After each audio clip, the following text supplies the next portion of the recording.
mo dúpẹ́ púpọ̀ tí ẹ pè mí pé kí n wá síbí wá sọ tẹnu mi Ọlọ́run fi ìbáríkà fún un. The role of Egba-Yewa in the educational development in Yoruba land and in Nigeria. That's the title. I consider it a very high honor to be asked to give this lecture on the place. Sorry. I'm technically challenged.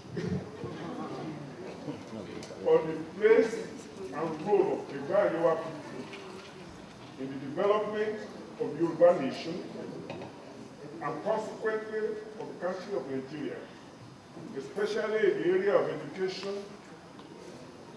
Let me first remind us about what we know from research about the Egba-Yewa people. The challenges attending the fall of the Oyo Empire included massive refugee problems all over the Yoruba country. To address such challenges for the Egba demanded emergence of uncommon leadership, which was fortunately provided by a brave hunter, Shodeke. He founded, about 1830, a principality at Abeokuta. About the same time, another hunter, Aro, came away from Oyo and founded a settlement later called Iluaro or Ilaro, the capital of Yewa and the capital of Yewa land. About 2/3 of the present Ogun State population is either Egba or Yewa or both. Even though the Olumo Rock provided a palladium of safety for the Egba from the slave raiders and other predators, they still had to contend with wars and skirmishes from their immediate neighbors for a while.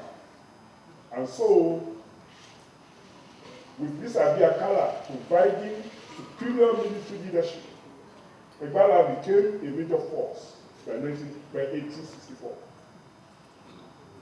It had reached a stage of peace with its neighbors, and by 1893, it had signed a treaty of commerce with the colonial governor of the Lagos colony.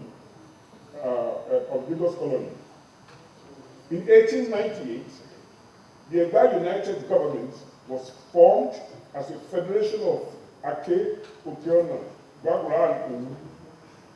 So, ladies and gentlemen, we are talking about Egba-Yewa as a people who earned their liberation through struggle and whose triumph will impact positively on the rest of us. From 1830 to 1845, Shodeke ruled the Ake Principality. In 1845, Shoboye began serving as a regent, only to be replaced the next year by Okukenu, Shagba Okukenu, who served as regent for the next 8 years. On August 8, 1854, Okukenu became the first Alaki of Igala.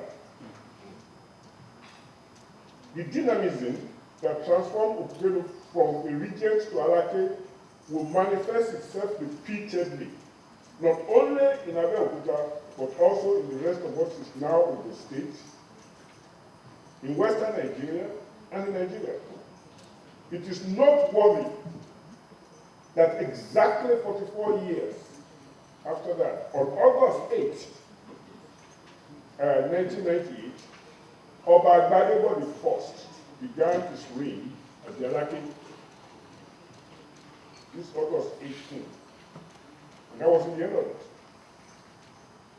On August 8, 1957, Western Nigeria became self-governing under a whole bunch of, under the leadership principally dominated by Ogun people.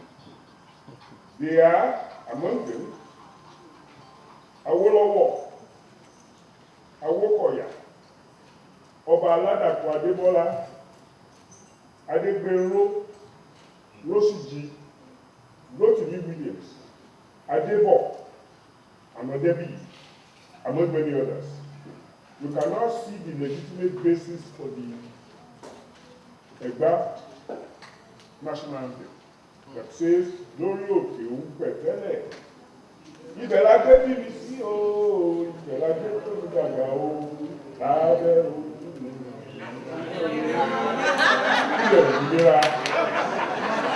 See, the colony, the Gojo colony didn't learn his tricks.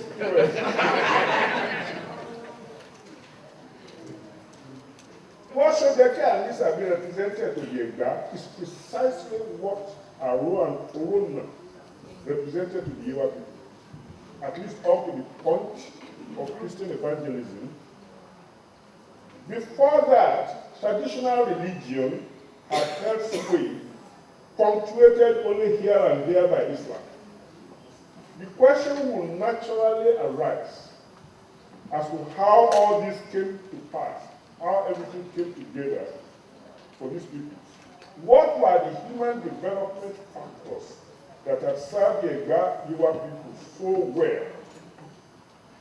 Well, we first have to go to Oshubu and kidnap a 12-year-old boy called Ajayi, send him into serfdom in Lagos area for 3 years, and after that dispatch him on a slave ship destined toward the Americas.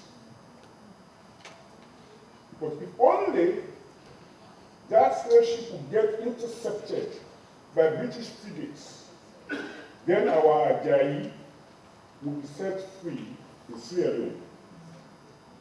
Did that really happen? Our ancestors had said, "Orí tí ó ṣòpó kò ní jẹ́ kọ́lọ́rùn òye." So, okay, the slavers and the slave ships were Jolokun. And their survivor meant they were able to bring their human cargo to the Americans.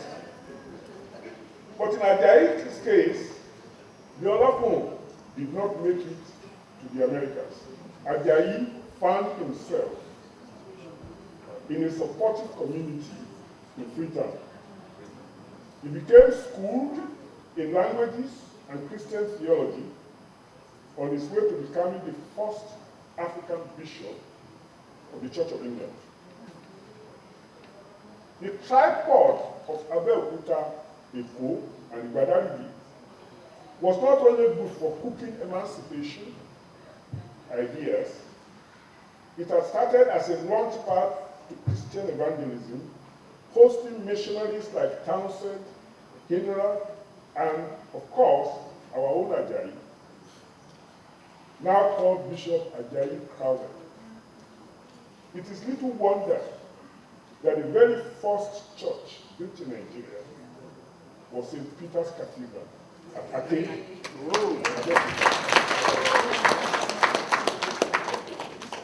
And I can hear some Egba singing. Egba, Ibedile Egba, Egba no Jesu.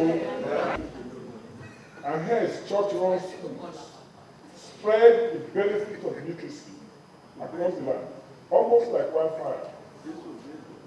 One consequence of that is that I'm now speaking to you and you are understanding me in a language that was not spoken at any of our creeds.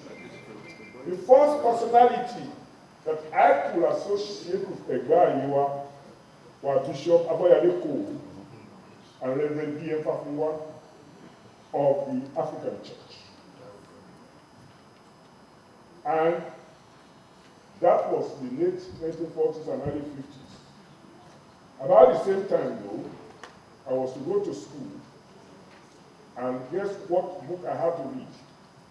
Alawiye Apakini, J.F. Ogujo.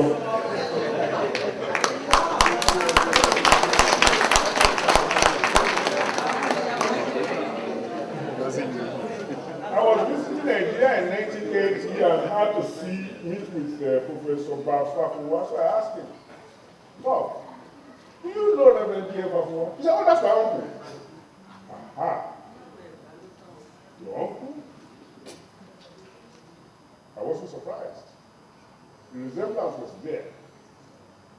It nearly gave me another example of the fact that I've been sharing with the Americans, that the fundamental Yoruba character is religious tolerance. Religious tolerance says equality, or menitiola. So we never had to fight over difference of religion. So it was possible for Reverend Daniel M. Fafunwa to be a brother of Sanusi Fafunwa under the same roof and subject to the usual characteristic Yoruba familial harmony. Both Abeokuta and Ilaro are home bases for Muslim institutions like the Nawaruddin Teacher Training College that was founded in the 1950s. So again, I could hear Egba saying, àwa lọmọ Abẹ́òkúta ìlú rere ìlú ọlọ́lá. Àwa lọmọ Abẹ́òkúta ìlú rere ìlú ọlọ́lá. Ìlú tó dún lẹ́sẹ̀ Olúwa. Ẹ̀gbá ọmọ Ìṣàbí. Ìgbà ẹranko kò yí kéèyàn ọ̀dẹ̀kùn.